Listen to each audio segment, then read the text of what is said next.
林先生多年來一直感恩上一代星馬華人社會先賢們建立咗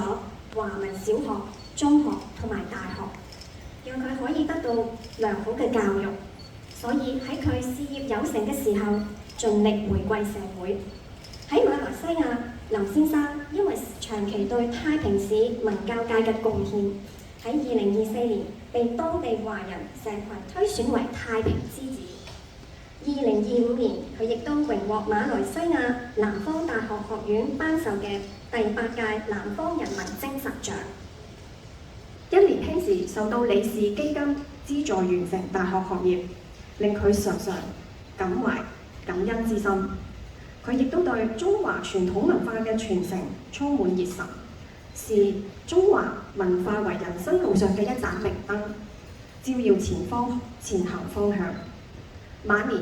佢廣施善舉，支持馬來西亞、香港及中國內地等華人地區嘅華文教育發展，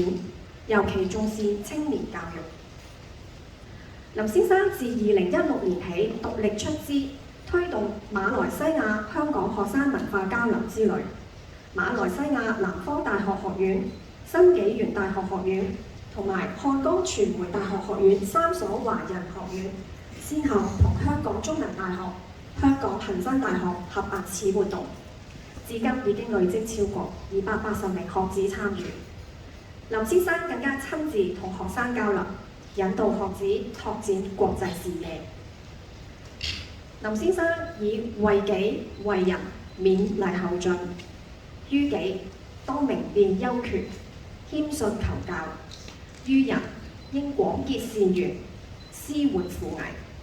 實踐取諸社會、用諸社會嘅精神。主席閣下，為表彰林順忠先生對社會及香港恒生大學嘅傑出貢獻，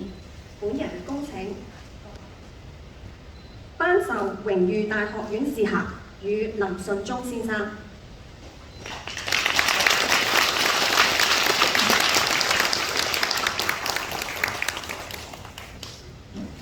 本人依照大學授予之權力，頒予你榮譽大學院士。